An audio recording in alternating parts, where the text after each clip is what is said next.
gods of Olympus have abandoned me. Now there is no hope. I'm going to jump! Oh! Do a flip! So here we are.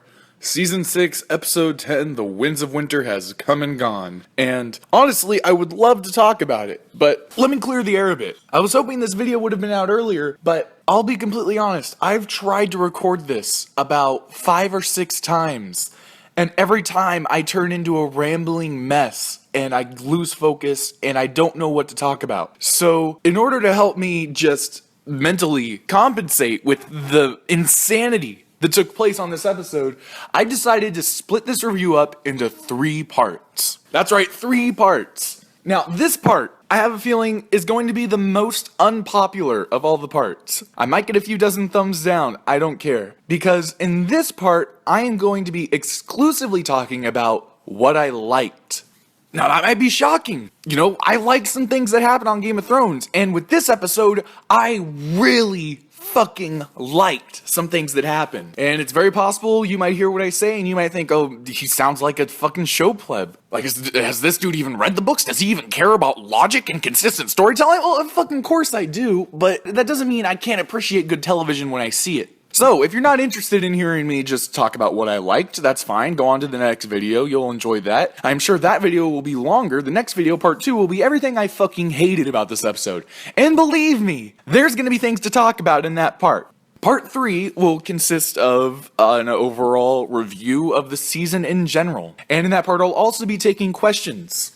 I've been seeing a few people asking me when I'm ever gonna do a Q&A. And that just seems like a weird concept to me because I don't feel like I'm an interesting or important enough person that people would want to know, like, specific questions. But fuck it, dudes. If you got a question about anything about Game of Thrones, anything about this season, put it in the comments in this video and next video, and I'll answer it in the third one when I talk about this season in general. But for now, all that out of the way, let's talk about what I liked from the season finale of Season 6. So, this might get some hate. This might get some vitriol. I don't know. I haven't really gotten a good, thumb on the pulse of the community right now. I'm not really sure what people are thinking as a whole. I know this is an opinion that disagrees with what Preston Jacobs thinks, and Preston is usually a pretty good indicator of how the community feels. But Preston's video also got quite a bit of thumbs down, so who knows? I'm just gonna come out and say it, guys. I fucking loved everything that happened in King's Landing.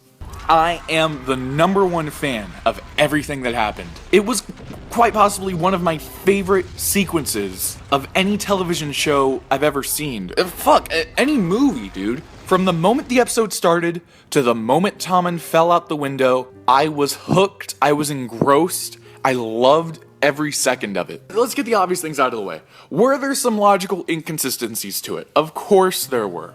Right? Why did they kill Pycelle separately? There's some interesting theories. Maybe it's because Cersei was afraid that he would agree with Marjorie and he would get people out of the Sept quicker. That's a possibility. But, that didn't make a shit ton of sense. Pycelle isn't like the hugest opponent Cersei has. It's also possible that that was just singularly Qyburn's doing and Cersei didn't even think about Pycelle. Who knows? The point is, the scene was great. The scene was creepy and well edited and well directed, and the children were fucking crazy, and there was that choir playing and the strings started at the same moment. That was just awesome. So I can overlook the tiny logical thing like, oh, I'm not really sure why they killed Pycelle separately, but fuck it, it was an amazing scene, so I look over it. Same thing with Lancel. Why did the child lead him down into the cellar?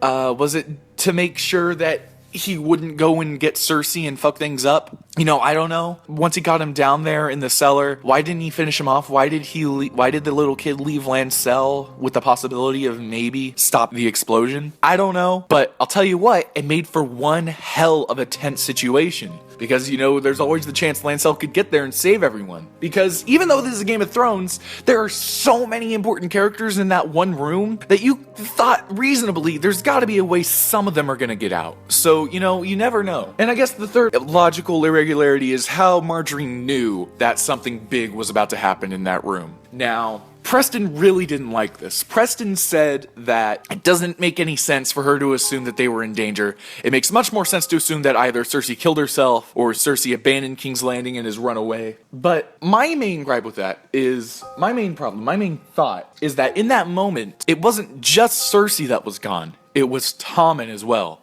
If Tommen had been there and Cersei wasn't there, it would have made complete sense for Cersei to abandon the capital. But the fact that Tommen wasn't there is what made Marjorie hella suspicious. And I think that fits perfectly in with Marjorie's character. If you're gonna kill off Marjorie, such a strong, independent, free-thinking, intelligent woman, you gotta make it clear that she was trying to get out of her situation, that she wasn't just completely fooled. And I thought that worked great. Now, it is a little disappointing that Marjorie's dead, that Loras is dead, that the High Sparrow is dead. We never found out if he had a secret identity. We never found out if he was truly politically ambitious or if he believed that the gods were real, if he was doing everything for religious reasons or if he understood the political ramifications of what he was doing. We never really got full closure on his character, but at the same time, it felt like we could have gotten it. It felt like Dave and Dan deceived us, right? It felt like he had more character under the surface, and as shit was going down, we're on the precipice of discovering things.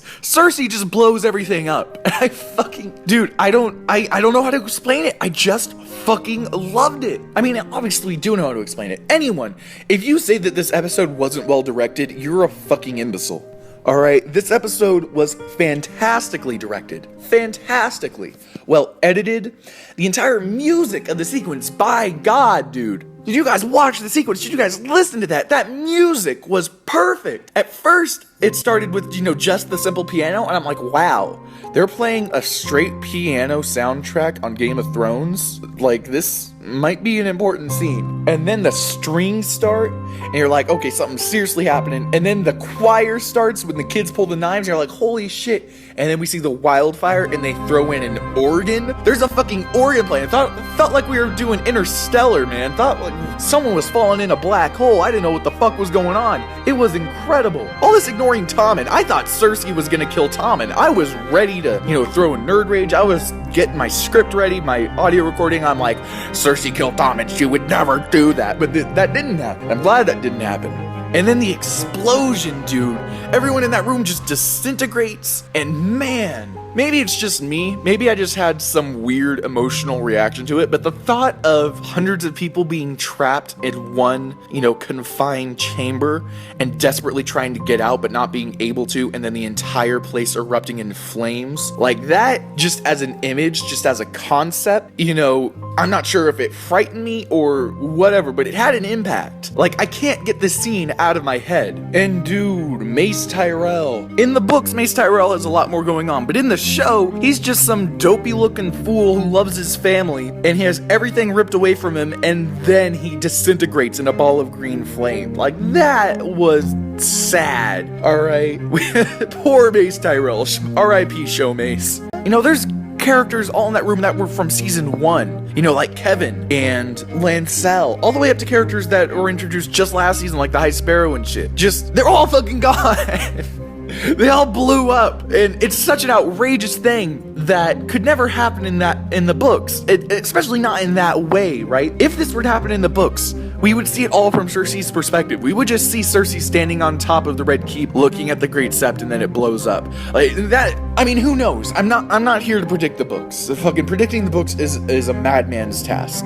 But this scene is something that George could never do in the book, simply based on the format. Unless we're gonna have 20 chapters in a row that are half a page each, introducing 6 new point of view characters just for this one sequence. Anyway, I've been rambling for a long time about this, and I haven't even gotten to the part where Tommen jumped out the fucking window. Dude! Damn! It makes so much sense logically that Tommen would just do that, and if I were to read that on a page, it would make sense and I would understand it. I would feel weird, but the way he did it, dude, Tommen's actor just jumped up on the, didn't even think about it, walked up on the cellar and just in one fluid motion, didn't put his arms out or anything, he just fucking tipped over, fell. The gods of Olympus have abandoned me, motherfucker. God damn, that was intense. Oh man. So, I understand right now I probably feel like some show fag who can't stop gushing because he saw the pretty explosions. But fuck you, I loved it. I loved it. I loved it. Cersei on the Iron Throne is beautiful, man. Cersei Lannister is now my favorite character still alive on the show. I want Cersei to succeed. But we haven't even gotten to the best part, folks. Because listen to me. Listen to me. Listen to me. The second Tommen stepped outside that window, do you know what happened? Do any of you know what happened? Because I know what happened. The second Tommen stepped out that window, I screamed to my friend one sentence. With Tommen Lannister dead, Stannis is now the rightful king. We did it! Stannis is the rightful king in like 5 different ways, man. We've never seen his body. We've never seen his head. Stannis is still alive, and he's fucking coming, fools. Stannis Baratheon, the king who cared, is now also the rightful king. So through the magic of editing, you'd never notice this, but I just sat here in silence for about 5 minutes, trying to think if there was a single thing in this episode that I liked other than King's Landing. And I gotta be honest, I couldn't think of one. So, I guess I'll see you guys in part 2, where I talk about everything I didn't like about the episode, which, realistically, is everything else. See you then, folks. 3 people are dead following an explosion that rocked this elderly care facility earlier today. The fireball completely consumed one resident's room and damaged common areas nearby. What happened? I won.